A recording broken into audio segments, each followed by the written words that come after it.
Good morning to the American 49er faithful and good evening to the Hungarian faithful. I'm here with the Hungarian 49er football expert, the Hungarian NFL expert, Botond.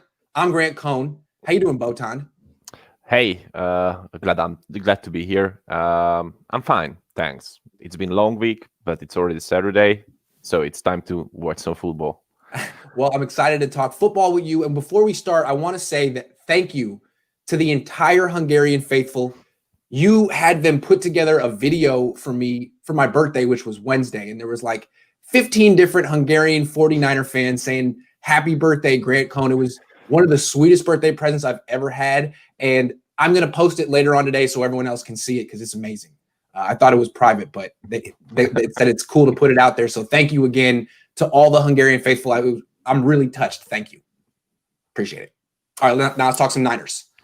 We got 15 topics today, so we're going to go through them at a pretty brisk pace, but we're going to talk in depth as well.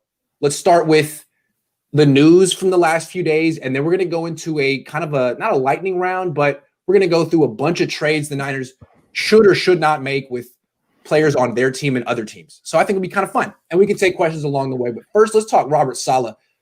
Botond, from your perspective, how big of a deal is his loss to the 49ers?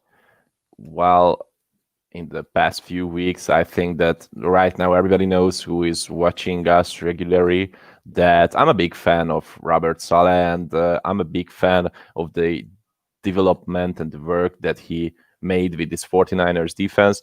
I think that he was the most important man in this team this year, at least, because he was the only one who can go through all the injuries, because defense had so much more injuries than we had on the offensive side of the ball. And and I must say that it's a huge loss. I can't think any bigger loss than Robert Saleh this offseason. Yeah, because I think of him as sort of like the head coach behind the head coach. Yep. Like the head coach, he has all the leadership that maybe Kyle Shanahan lacks, but he doesn't take the spotlight. He lets it be Kyle Shanahan's team. So there's that leadership void that the Niners are going to lose. But I think even more important, he's the brains of a great defense. He's not just like passionate and energetic. He's brilliant. And I don't know DeMeco Ryans is clearly very smart as well, but I don't know if he's at that level yet or ever will be. And the Niners defense may not be as sophisticated as it was the past couple of years. It may go back to being rush 4, play zone defense, what it was a couple of years ago. Well, in my opinion, why we choose Ryan is the thing that it's some kind of the sense that inside me that Kyle Shanahan wants to prove himself again, because a lot of the people thinks of Kyle Shanahan that he developed Robert Saleh to the defensive coordinator as he is. And I think that Kyle Shanahan wants to prove that with his schemes, with his geniusly adapted schemes, he can develop Ryan as well. But I'm concerned because it's not a usual thing that a positional coach develops himself into a head coach as a head start, I think. So I'm concerned. I don't think that Ryan can be as good as Saleh was. Yeah, I think what Shanahan's thinking is, man, this defense is loaded anyway. We're going to get Nick Bosa back. We got Fred Warner. It's a really good defense. Eric Armstead, Javon Kinlaw. Anyone could coach it. Let Robert Saleh leave. DeMeco Ryans will step in. He'll do just as good of a job. I'll look like a genius for promoting him. But I think that the defense is going to take a significant step back next season. A significant step back. Not just because DeMeco Ryans is inexperienced, but because they're losing a lot of players.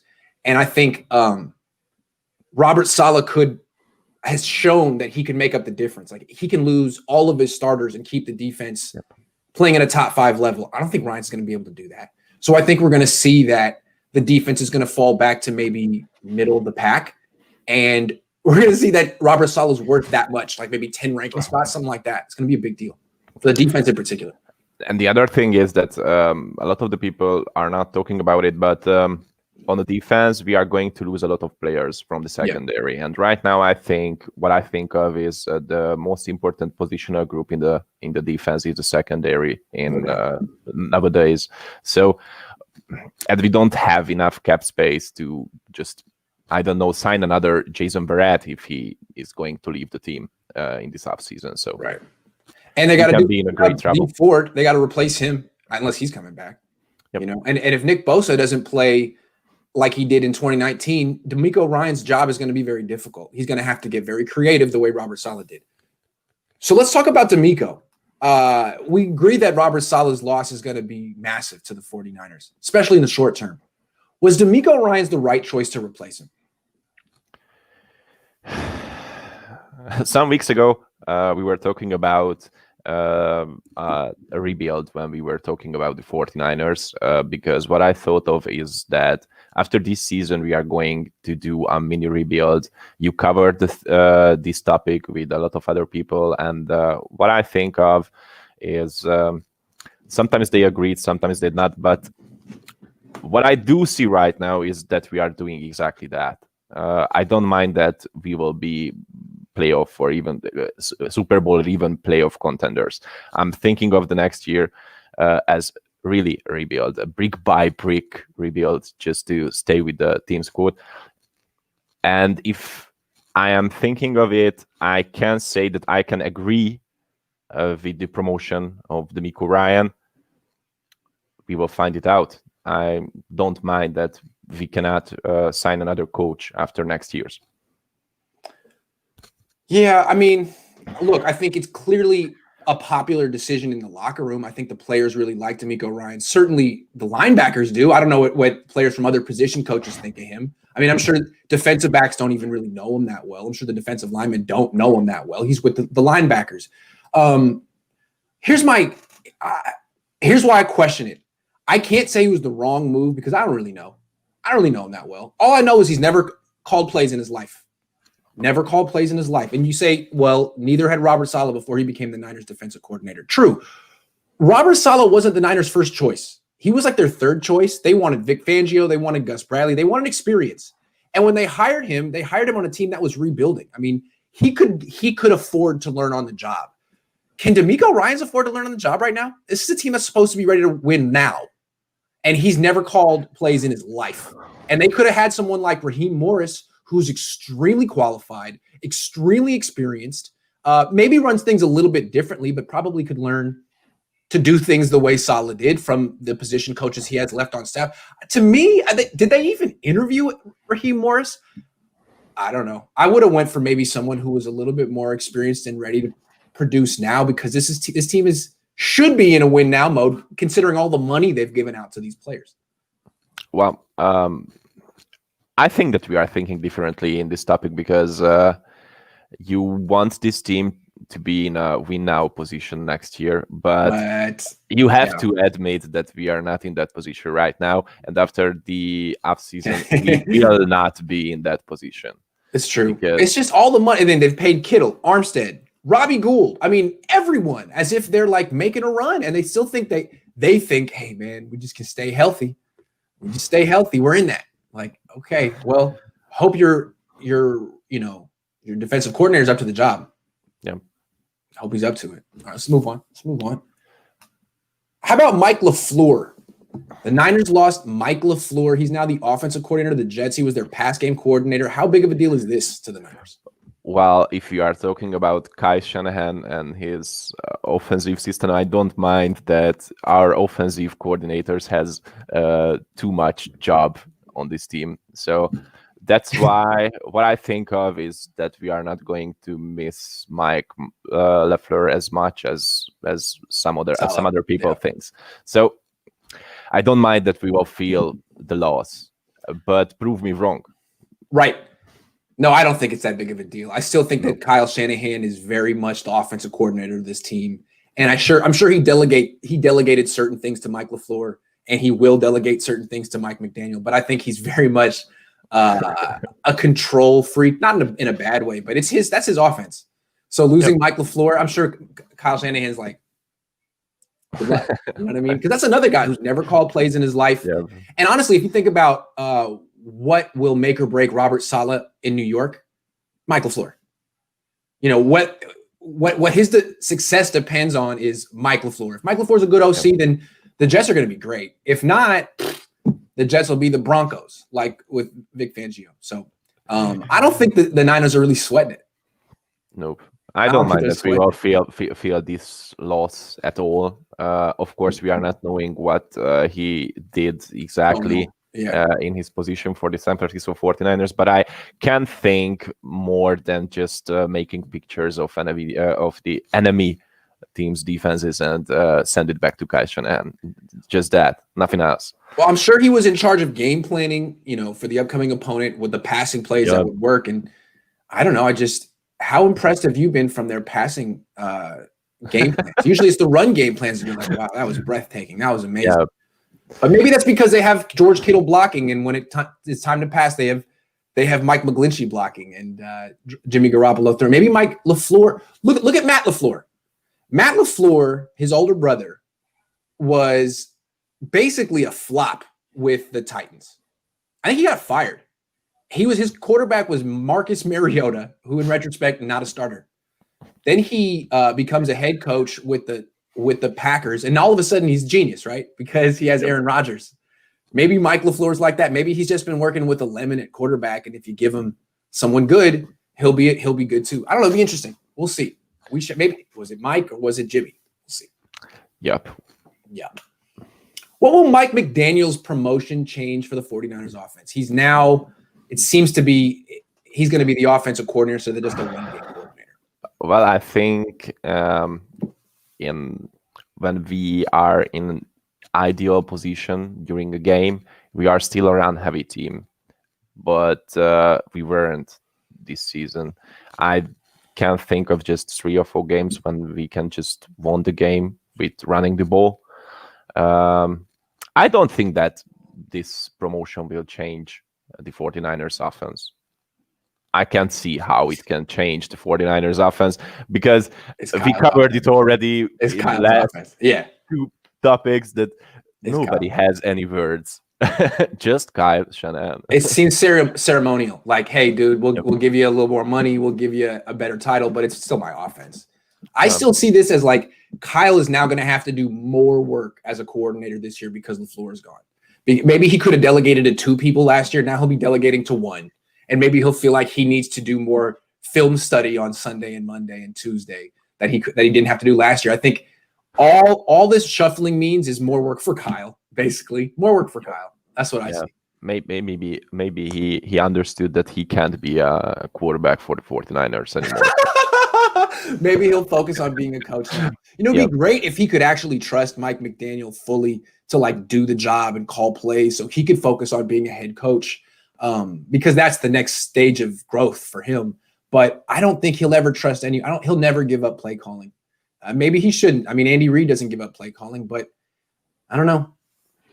Basically, to answer the question, nothing changes here. Nothing changes. All right. Nothing.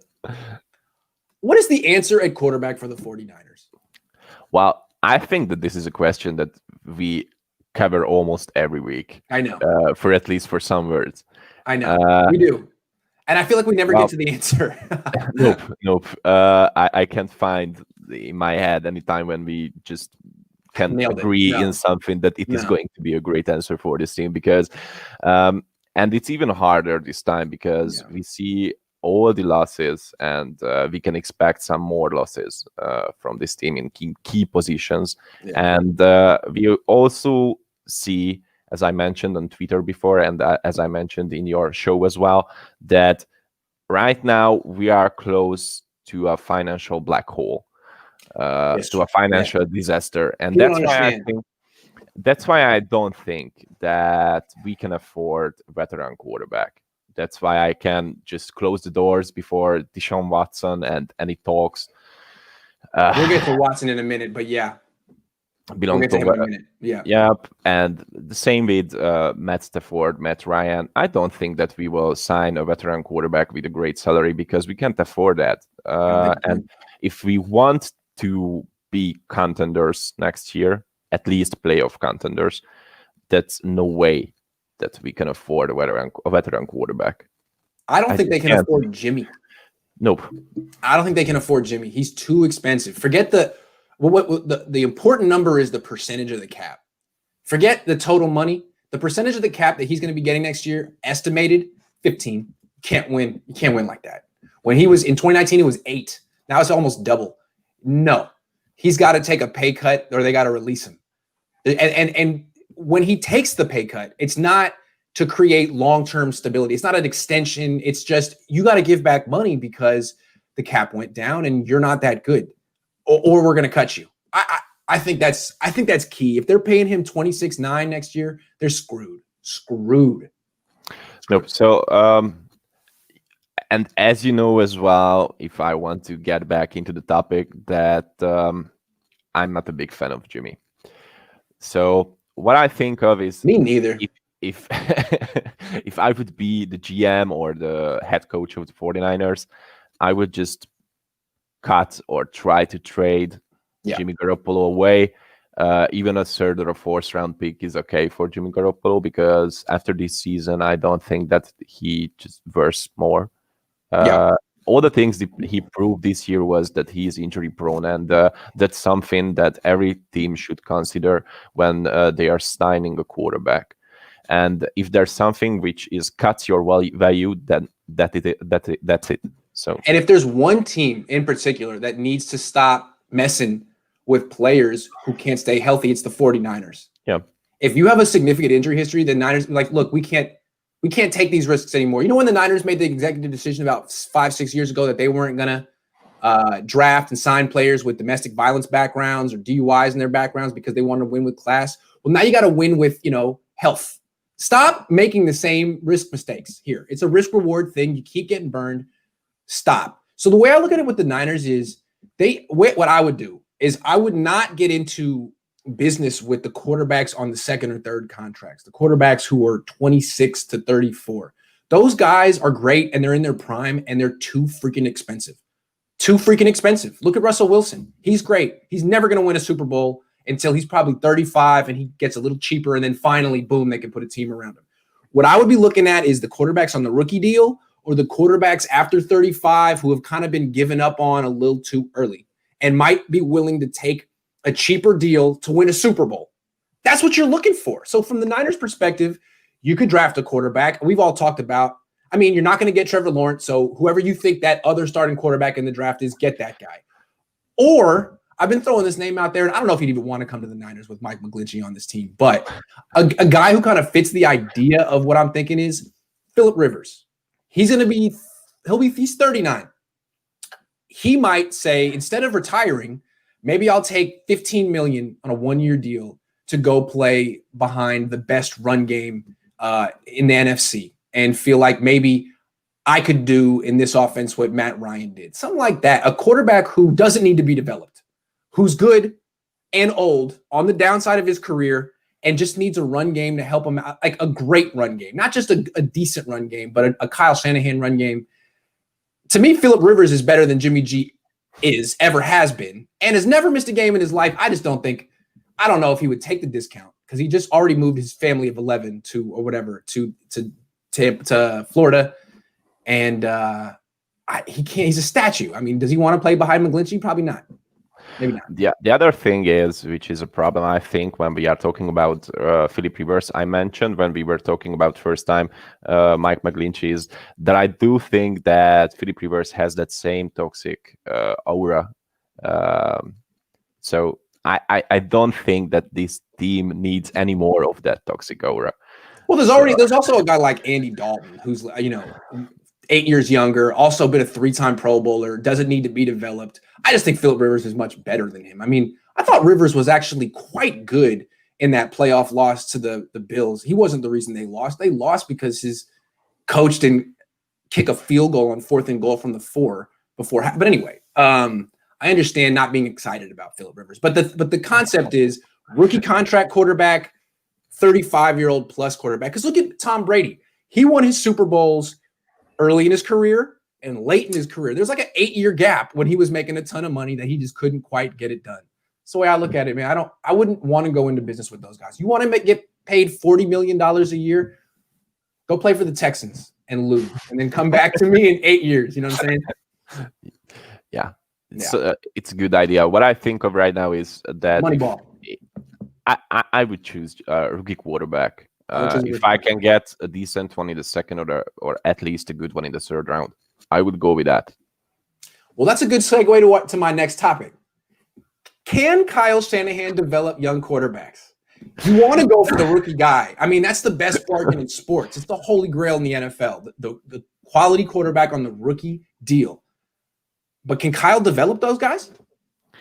I don't think that we have Enough evidence. Great sample size that he can do that or not. All we know that is Kyle Shanahan likes a guy, then it's a true love, and he will do everything for that guy. But if he doesn't, well, just watch what happened with RG3. Yeah.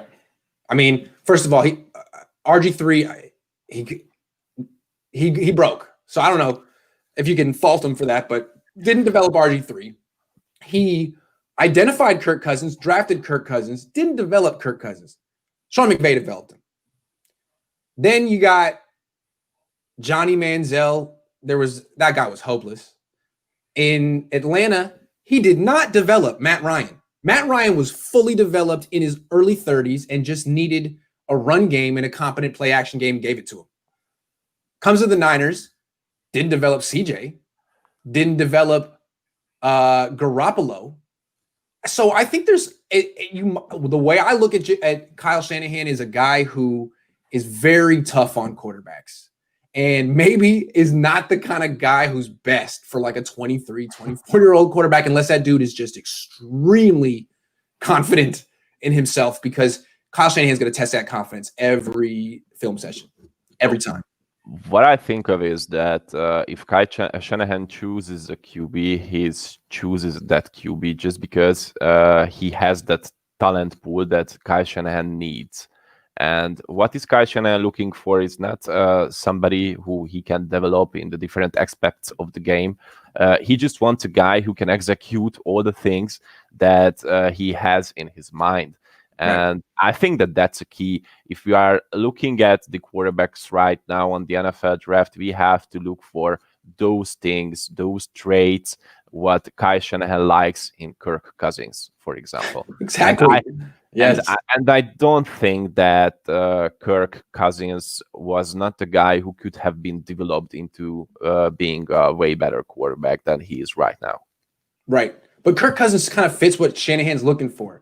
That veteran, developed quarterback who's like top 10-ish and could play like a top 5 quarterback in a more sophisticated system. I mean, what I feel like Shanahan doesn't develop quarterbacks. He takes quarterbacks who are already developed and then elevates them by giving them the run game they never had and the play action passing game they never had. So you get a guy like Matt Ryan who's been carrying a bad team, dropping back and throwing all his career. And finally, it's like, dude, no, we'll give you a running game. No, we got you. We're going to give you a play action game. And now you're averaging 9 yards an attempt. Now your quarterback rating is 115. But we didn't necessarily like develop Matt Ryan. It was just, we just put you in a better system. The same thing that Mike did for John Elway in the late 90s. It's like, you're already great. What you need is Terrell Davis. What you need is this running game. Let's make your job easier. That's what the Shanahans do. So I don't know if they can get Kyle Trask, or I feel like a guy like Justin Fields or Zach Wilson. These guys are boom or bust prospects. And maybe that dude in Buffalo who did such a great job with Josh Allen could turn Zach Wilson and Justin Fields into excellent starters. But can Kyle? I don't know. Maybe Kyle's the guy you want coaching them when they're 35. You want to get him. Kyle wants them at the end of their career. That's the way I'd look at it. What I think of is that if I try to think as Kyle Shanahan thinks, in my opinion, is that he wants to go with a safer pick who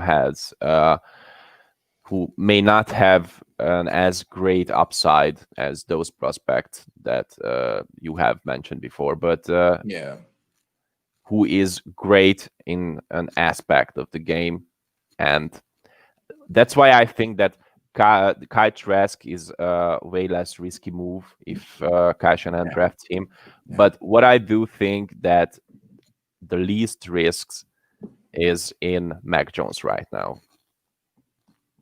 I see what you're saying, because to me, like what Shanahan's thinking is like, all I need is a Matt Ryan level quarterback. That's all I need. Look what I did in Atlanta with a Matt Ryan. That's all. I'm not asking for anything more than that. And that is a very good quarterback, but you could say Kirk Cousins is on that level. That's why he liked Kirk Cousins. I mean, Jimmy's not on that level. Kirk is. Matt Ryan is. Maybe Kyle Trask could be. But when you look at the upside of Justin Fields or Zach Wilson, I don't think Shanahan feels he needs all that. So just give me Matt Ryan. Look what I did with Matt Ryan. That's all I'm asking. I'm a simple man. I don't know. So I think we're in agreement on this one. I think he's definitely going for or Mac Jones. Thing about Mac Jones, when you watch him play, it looks a lot like the Niners offense. He does a lot of play action. He's under center. It looks like the Niners offense. I wonder if Shanahan would trust an Alabama quarterback. And he's reliable. Easy. Yep. And what I think of is that he is reliable. And he was great under pressure. And I think that's a key that most of the other QBs, not including Kyle Trask, who had the greatest pressure percent in the college season, if I remember well. But Kyle Trask had like a lot, was under pressure. I think double the time everyone else. Yep, yeah. But Mac Jones was under pressure as well. He was for a lot, and what I think of that he was much more reliable than Kyle Trask was. But of course, we haven't seen them in the same offense with the same system, so that's why I'm a bit concerned who to choose. But I would choose right now Mac Jones because he had way less talent in the receiver corps. Well, that's interesting. We're going to talk about Alabama quarterbacks in a minute. So let's put a pin in the Mac Jones discussion and come back. We got a question real quick.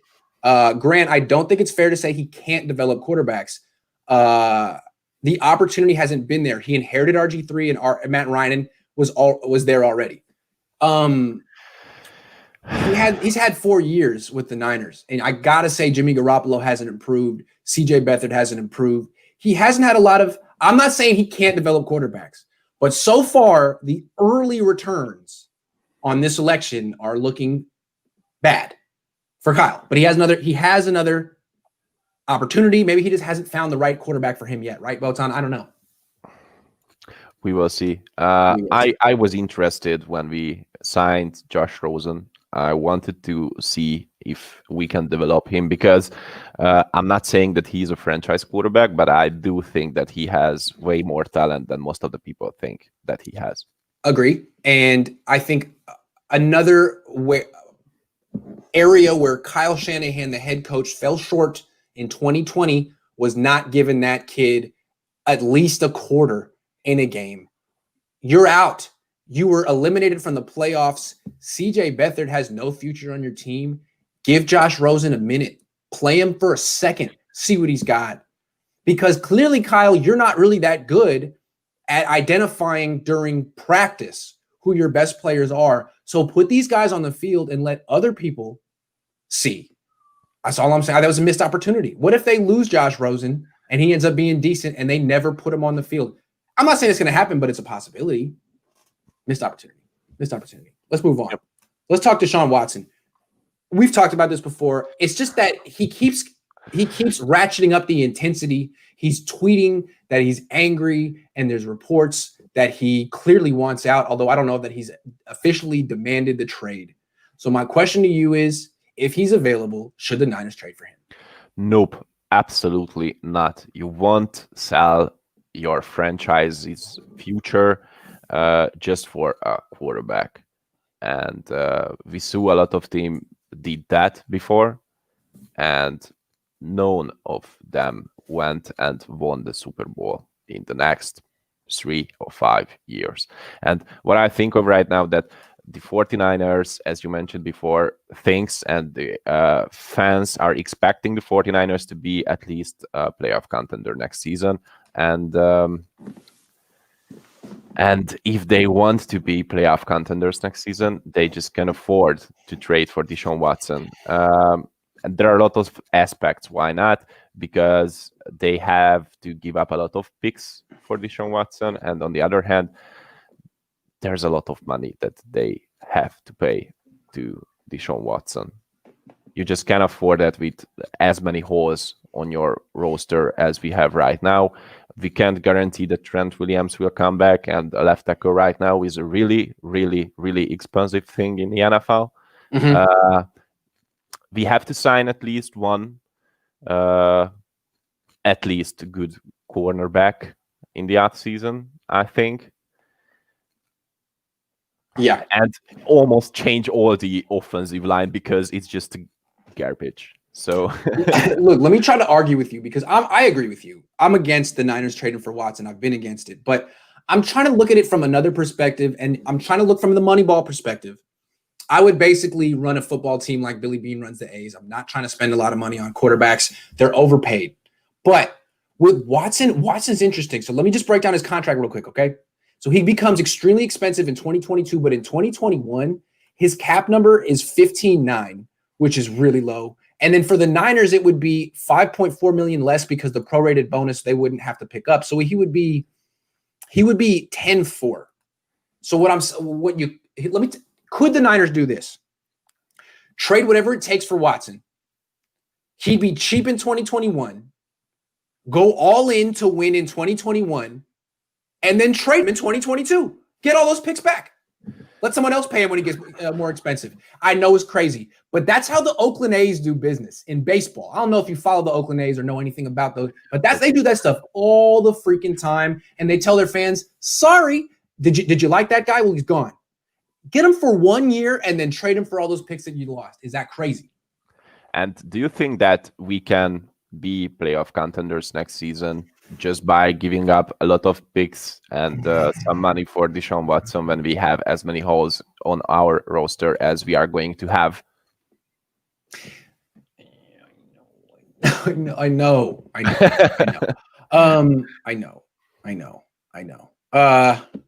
Yeah. It's a good. We got it. We got to address this question. Well, look, let's play it out. All right. Theoretically, he'd be making $10.4 million. So that's 16 million less than Jimmy Garoppolo. Now, cutting Jimmy Garoppolo comes with 2.8 million in dead money. So that's about 13 million you just created in cap space that you can give to other people. That you can bring back Jason Verret. Now you can bring back K'Wan Williams. I'm not saying, people don't do business like this in the NFL. Bring in a quarterback for 1 year and then trade him away. People don't do that stuff. But it's an interesting way to think. Maybe they'll do it 20 years from now. He's cheap in 2021, which makes it interesting. But he becomes crazy expensive after that. In 2022, he takes up 17.8% of the cap. You can't win with any quarterback, any player making that much. You cannot win. So I'm not in favor of keeping Deshaun Watson on the team past 2021. But I would be interested in having a player that good for that cheap if I could trade him again the year after. But I don't know if people do that. I don't know. Because you could trade all kind of future picks and then get them back. You trade your first this year, trade your second this year, and then trade all kind of future picks. Get them back the next year. Get them back. Well, yeah. It's crazy. It's not going to work. It's not but just a short answer to Big Golden Nuggets, because he wrote that I want a franchise quarterback, but I don't want to pay him $25 million a year. That's not the true. Right now, I don't think that I want a franchise quarterback. I just want an at least reliable quarterback who is not going to injure himself every second week. So that's all I want. Yeah. At least reliable quarterback for an affordable price. That's it. Not a franchise quarterback. I'm not talking about it because what I do think right now is that there's no franchise quarterback in this NFL draft this year. Just Trevor Lawrence. Agree. Yes. So that's all. Yeah. So that's what I'm saying. Like, to me, Phillip Rivers fits that. Mac Jones might fit that. Kyle Trask might fit that. If you get Jones and Rivers, Trask and Rivers, at least you got guys who can play a full season. You don't have to worry about, does Jimmy's ankle hurt this week? Does Jimmy's foot hurt this week? How's Jimmy feel? Can he gut it out? You don't have to worry about that anymore. And I think Kyle Shanahan's had enough of that. Real quick, Sean Shepard says, Grant, double-checked. Not only did Mike Shanahan develop Elway as a coordinator and quarterback coach, he developed Kubiak, and Osweiler was good until he left. Osweiler wasn't good. It is like when we are saying that when Peyton Manning won his second ring, he was still an elite quarterback, just to stick with my pronunciation in English. He wasn't, and Osweiler wasn't a good quarterback. There was an elite defense and some great talent on the offensive side of the ball. And yeah, that's all. I think I don't mind that Osweiler was great. And the thing about Elway is, I mean, yes, Mike Shanahan was the coordinator in the 80s and was there when Elway was young. Elway's numbers were always really bad in the 80s. I mean, his quarterback rating was 70, 80, 70, 80. I mean, 65. He came into the league as the most physically gifted quarterback of all time, and they always kind of held him back in Denver until the mid-90s when Mike Shanahan came back with the zone blocking scheme. That zone blocking scheme that wasn't really there in the 80s but came back after Mike Shanahan had been with the Niners was what got Elway the 2 Super Bowls. So, again, it's what the Shanahan's bring is that zone blocking scheme. It is a quarterback's best friend. It's a cheap running game. It creates a multifaceted offense, not a one-dimensional offense. It's a form of development. I mean, it makes your job easier. It's just they're not taking quarterbacks who were worthless and turning them into Pro Bowlers. They don't do that. Nope. They don't do that. Elway was not worthless. Anyway, let's move it on. Okay, now let's talk about trades. Did the Niners get enough in return for DeForest Buckner? I ask because Deshaun Watson might get like 7 first-round picks. Jamal Adams got 2 for the Jets. Jalen Ramsey got 2 for Jaguars. Buckner got a mid-first, and now he's an all-pro. Well, if you are talking about positions in American football, we have to make differences between them just because of how important they are for a defense. Of course, we felt DeForest Buckner that he wasn't with the team this year. We felt it. It wasn't great because we just couldn't put anybody until midseason when Kevin Givens made himself into a better player and Javon Kilo just found his football shoes. We just couldn't put there any talent who can be close to his level. But I don't mind that the defensive tackle worth more than a mid-first round pick. I mean, if there are so many much. Yeah, sorry, but there are so many much more important positions in football. It's true, but if Jamal Adams, a box safety who can't cover, was worth 2 first-round picks, largely because he's also a blitzing sack threat. I mean, yeah, DeForest Buckner is a defensive tackle, but he's a pass rusher too. I mean, he didn't have. Hold on, let me get his numbers. He didn't have 10 sacks in 2019. But he had, just a second. It seems to me the Niners just kind of sold low on him. Like, they had a great year that year, and his numbers were down a little bit because of the way they used him. But in 2018, he had 12 sacks. In 2019, he had 7.5, and they kind of convinced themselves that he wasn't that good. They trade low. He was the 7th pick in the draft. They get back the 13th for him. They don't get another first. Now, I think if the Colts traded him now, they would definitely get 2 firsts for him. And he's only 26 years old. He's had like 30 sacks the last 3 years. 29. I don't know. I think the Niners sold low and could have got more. I don't know. Well, if we are talking about tendencies, that we can say that we sold him low, but I don't mind that that a defensive tackle should worth more than a mid-first round pick. I mean, I understand the Niners not wanting to pay like a ton of money to a defensive tackle, but I just felt like, dang, man. Dang. They couldn't have got a little bit more. Okay. What? Of course, I miss him because he was one of my favorite players from the 49ers. And I think it was a mistake to trade him. And I expected to get some more picks for Defoe. But if we are talking about realities, I don't mind that it's a reality. It was a reality last year to just trade him just because he needed a new contract. So it's a factor as well, I think. The thing that's too bad about trading Buckner is he's really not that expensive. He's not making more than 10% of the cap. And if he were, that would be too much. That's quarterback money. He's making 8-9% of the cap in Indy, which is reasonable for an all-pro pass rusher. Because I tell you, Nick Bosa is going to be a whole lot more expensive than that. And we're going to get to him in a minute. But Patrick Moody says, good idea, but Niners should get a corner in the first round. Do you think we should trade Debo for a few 2021 picks before injuries keep him out at 2022 plus? Let's talk about that. That's a great question. Yeah. Should the Niners trade Debo now? Nope. While his value is what it is. I don't think, because we have already so much holes on this roster, as I mentioned before. And if we are going to trade Deebo Samuel, we felt that this year how important he is for this offense, because he just brings a new level. He just adds a factor which makes defenses fear the 49ers offense in more different ways. And if we are just going to trade him, I think that we will lose that factor right now. And if we really want to be playoff contenders, we just can afford to lose this factor this season. Well, hold on, Patrick. It's what you're proposing is interesting. I would consider trading Debo, but not now, because you're trading at his lowest value. He just played 7 games. Everyone's looking at him as an injury risk, a guy who can't stay healthy. You're not going to get back what you drafted for him. You spent the 35th something pick on him. You probably couldn't get that back for him right now because of the injury, because he's coming off a down year. So, I mean, no, don't trade low on Deebo Samuel. Do not trade low on Deebo Samuel. But you got to wonder, what kind of durability is he going to have in the future? And do you want to give him a second contract?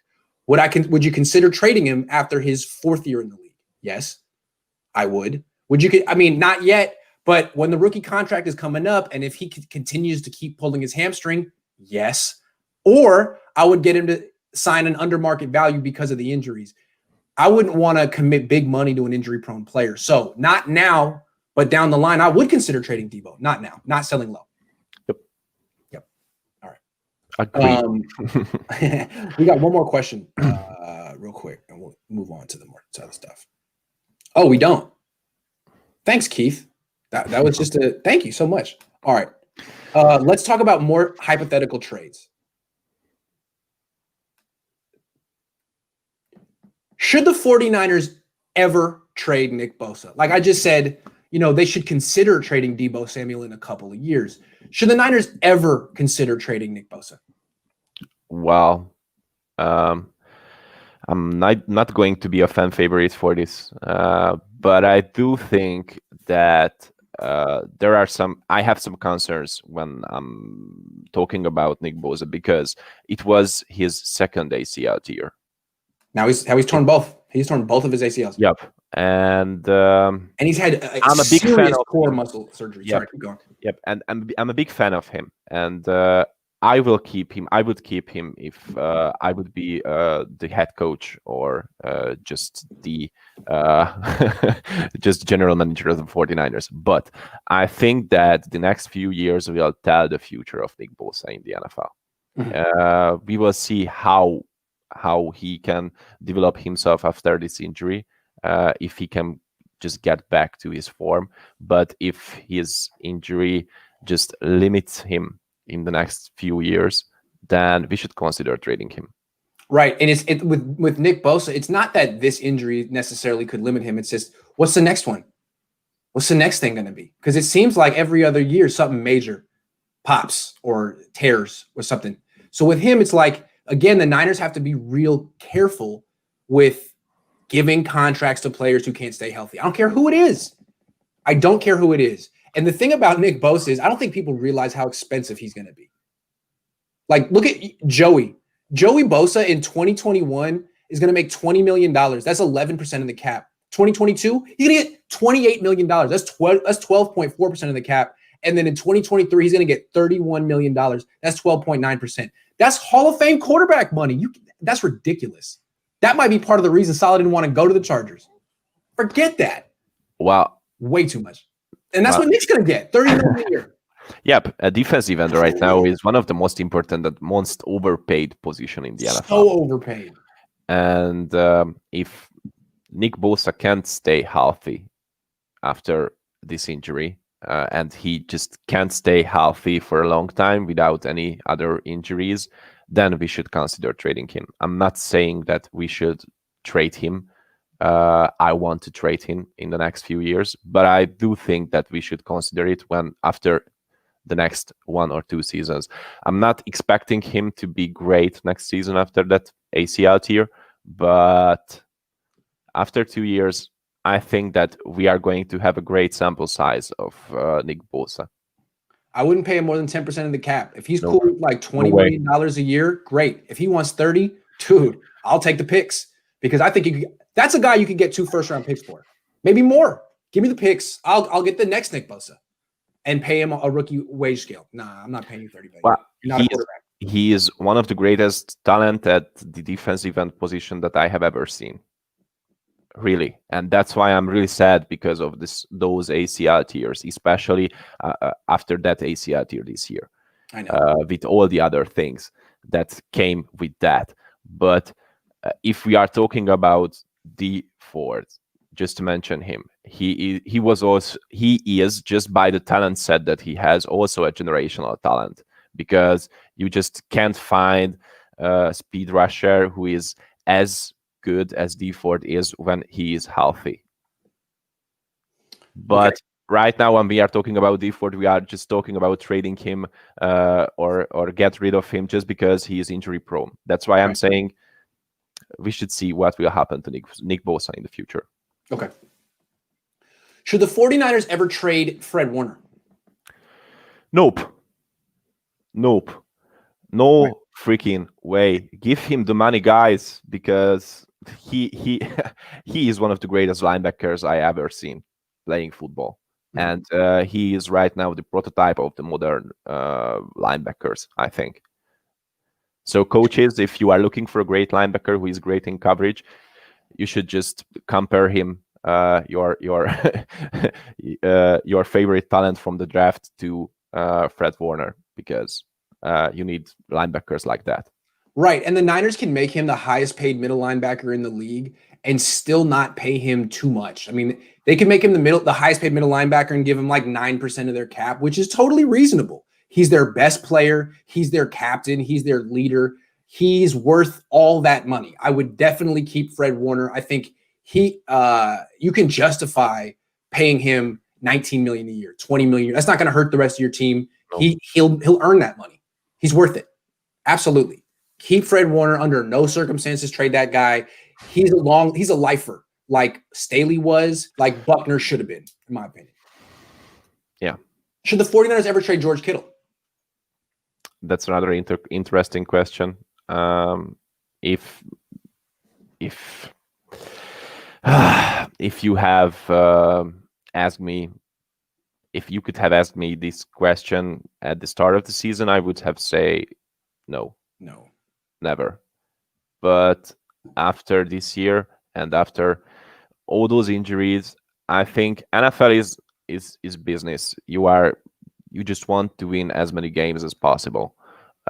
If he is going to have some problems with his legs, with his shoulder, with all those little injuries, I think that you should consider it after a few years. But it's the same thing that it is with Nick Bosa. I'm thinking same about both of them, but Kittle is ahead because he didn't have those really risky and gore injuries that Bosa had. So I don't think that we will ever trade George Kittle. I don't want to trade George Kittle. Kittle is a beast. He's the people's titan. I love him, but if he continues on this way and he will get some more injuries, after some years you should consider it. When he just misses 6 games a season, all years, then you should consider it. Yeah, I mean, how old is he? Let's see. He's 27. He'll be 28 in October. He's not too expensive.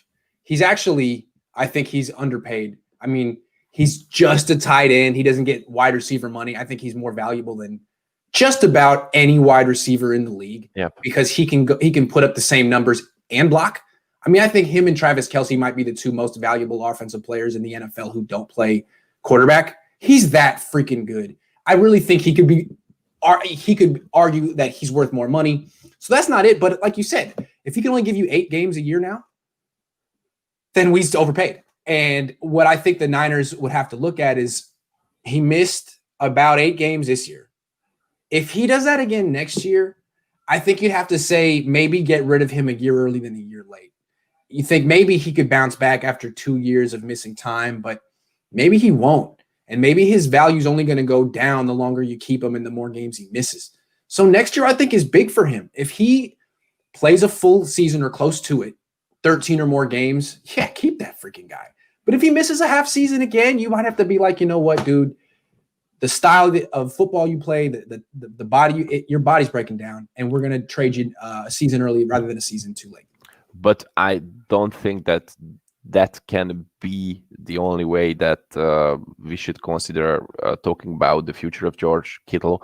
I think that it's an option to get a great blocking tight end. I know that it is really hard because there are not so many tight ends who can block as effectively as George Kittle does, because George Kittle just loves blocking. He always says that, and I love that aspect of his game. But if you can get a great blocking tight end who does it almost as great as George Kittle does, then just give him George Kittle snaps on the run blocking schemes.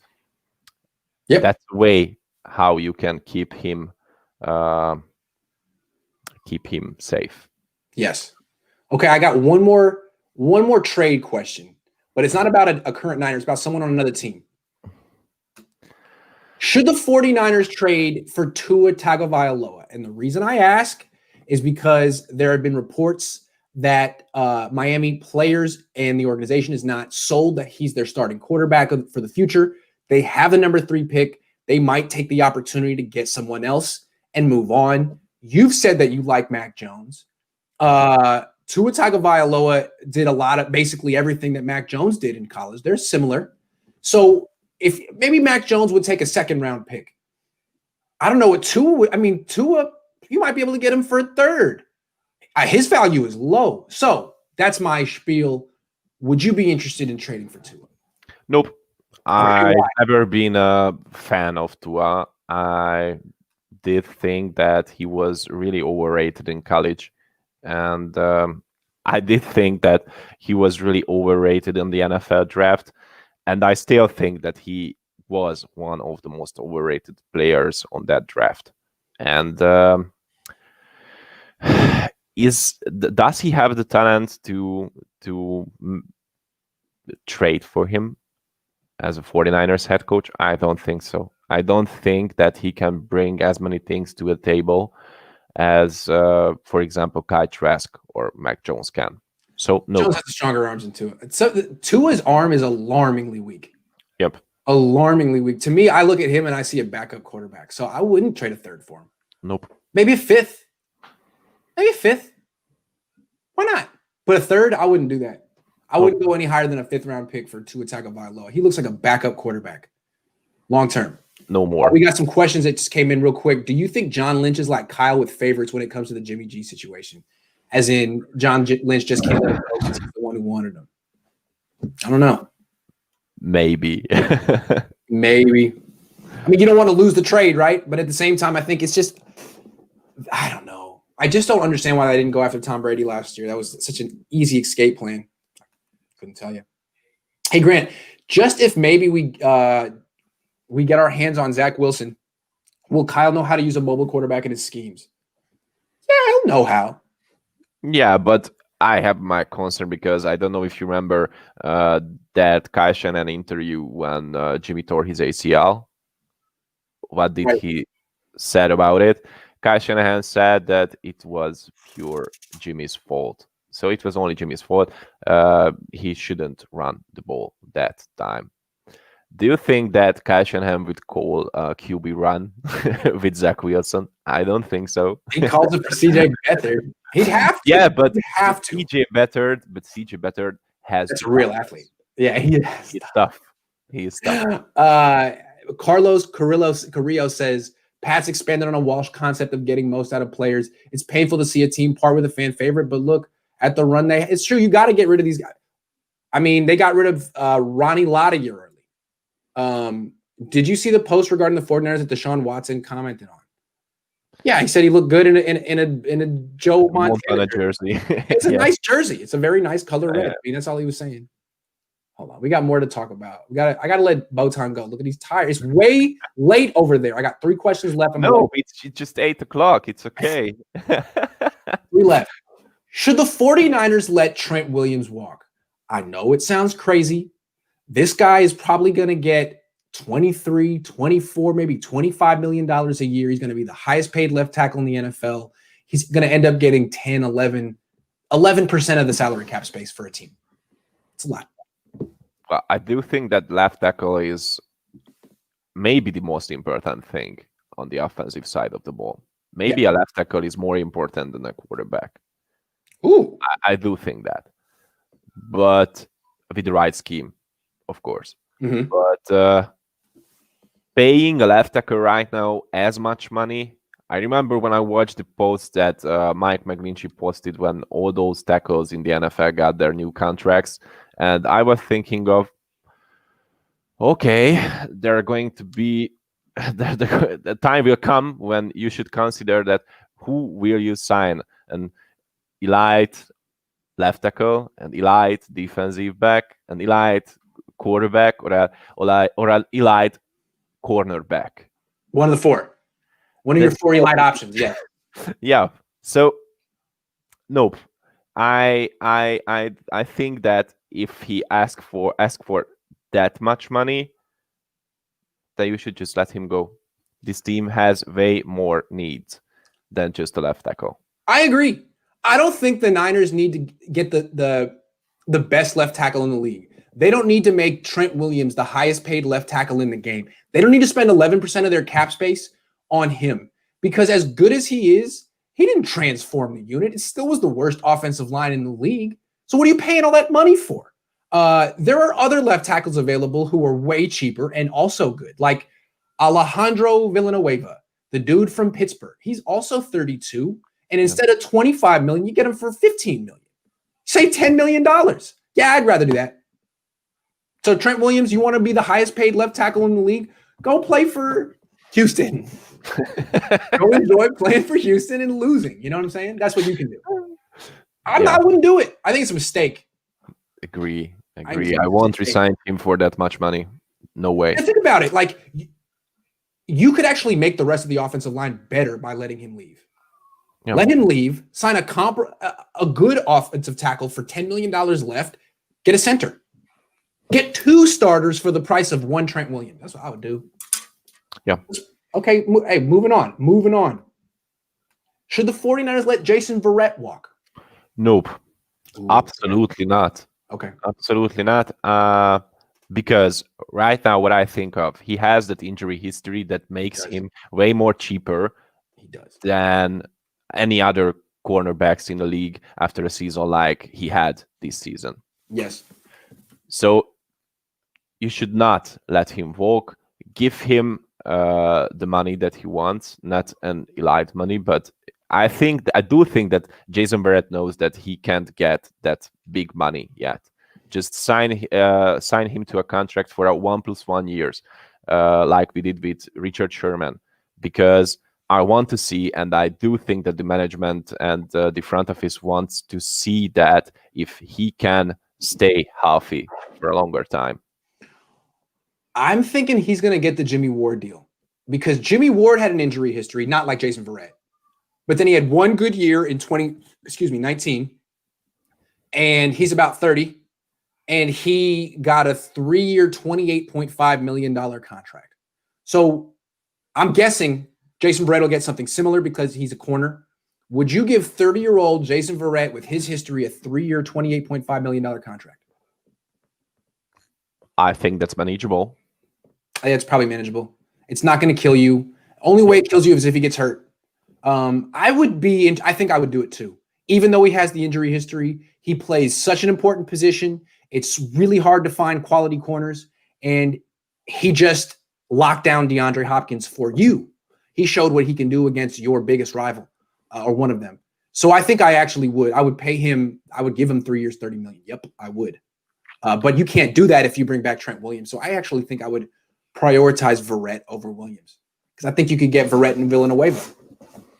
All right, last one, and then I'm gonna let Botond go. Although, hold on, would you be surprised if they let go of Fred Warner? Yes, we already talked about this. Judo. No, yeah, they can't. Yeah. That would be crazy. It'd be crazy. Last one. I think that I would fly into the USA again just to I don't know, just to put Kyle Shanahan's office on fire if they would let Fred Warner go. So no way. I don't think so. If anything happens to Kyle Shanahan's office, we were just kidding. We weren't serious here. Hold on. What if they pay Williams then trade him? What about a free agent center? Pass rush first. See, do they do sign and trades in the NFL? It's kind of an NBA thing. I don't think they do that. Sign and trade? Maybe they could. Get creative. Because they said they wouldn't franchise tag him, so you'd be losing him for nothing. Anyway, should the Niners let Jaquiski Tartt walk? The reason I ask is I think he'll probably even be cheaper than Verret. He missed 9 games this year. He can't stay healthy. He might get him for $4 million a year, $5 million a year. But do you pay $4 or $5 million for a player who really can't stay healthy? You know, I mentioned before that I'm a fan. I'm a Tartt fan as well. I liked him when he came into the team. I think that I was the only fan here in Hungary who was happy when we got him, because I think that I was the only one who watched the Senior Bowl when he played well. But my problem with Tartt is that he just can't stay healthy, and if you want to have a great guy on the defense who can be a leader on the for the defensive backs, then you just cannot let Tartt be that guy, because he just can't stay with the team all the time, and that's my concern. That's why I wouldn't resign him. Sorry, I'm really sorry, because I was a big fan of him. I do think that he is a really smart guy and a great a great strong safety. But the other thing that I do think is that he just ruins his body in the NFL, and I don't think that we should consider resigning him. Again, the Niners can't be signing players who miss half the season. Other teams can take this risk, but the Niners have taken it too many times, and they need to be more conservative here. So Tartt's a bad fit for the 49ers, no matter what he wants, because they need to get healthier. Now, if he wants to go to a team that doesn't have this issue, that can take one risk, yeah, he'd be a great addition to like Cleveland or Baltimore or New York or the Patriots, whatever. A team that's like got a healthy team that can take this one risk. But the Niners, no, they got to cut bait. They got to get players who can play 16 games a year. So it's going to be too bad to see Tartt leave, but I think he's got to go. He's got to go somewhere else. Yep. And he'll be a terrific addition for somewhere else. I'm guessing Cleveland. I think he'll go back and reunite with Joe Woods. That's my guess. Yeah, but all my best wishes to Tartt, because I will miss him. He was a great guy. He was a great player for the 49ers. Yes. Hell of a player, one of the most down-to-earth guys in that locker room. Really like him. Yep. I'll never forget someone asked him what his favorite thing to do is when he goes on vacation. He's like, I like to go to Utah. Like, and do what, Jaquiski? What do you mean? He's hella fun. But yeah, so if the Niners let Tartt leave, if they let if they let Williams walk, they could re-sign Verret. They could sign a free agent left tackle. They could sign a free agent center. They could get creative. They definitely got to cut Jimmy, let Trent Williams walk, and sign the rest of them. Sign the mid-level guys. Don't spend, because if the Niners re-sign Trent Williams and keep Jimmy Garoppolo, that's like more than $50 million on 2 players. That's like more than a quarter of the cap space on 2 players. Yeah. I mean, what does that make you? Does that make you a Super Bowl contender? I don't know. I don't think so. So we got one more question. I'm sorry, and then I'll let you go. Oh, no problem. Hurd, what do you think? every week, Jalen Hurd. I think that right now he is the most asked for player for the 49ers when we are talking. I do think that he had a great upside when we signed him from the draft. I still think that if he can stay healthy, he can be a great addition for this offense. But I do think that he can stay healthy, and that's why I do think that after next season we are going to cut him. That's it. Jalen Hurd is the greatest thing that's ever happened to Bay Area sports journalists. Here's the thing. I make a list of topics that we go over, and then I basically cut these into small videos, and I do this by what I think people want to watch. So we have another Deshaun Watson topic because people want to watch that. But Jalen Hurd, honestly, if I could do Jalen Hurd every show, I would, because he was the 49ers' favorite player. Every time I do a Jalen Hurd video, like 10,000 views, 15,000 views. Like, the guy's never played, may never play, but the idea of Jalen Hurd is just tantalizing the 49ers. Yep. So, yeah, I don't know. I hope he plays. I like making videos about the idea of Jalen. Thanks so much for doing an extended show today. I appreciate it. No problem. I really liked it. It was great, I think. So I felt myself great. Thanks for the questions, guys. Those were also great. Thanks for watching. Games start in what? A couple hours? 2.5? All right. Well, we'll have fun, and we'll be. I'll talk to you soon, Botond. Okay. All right. Have a nice night.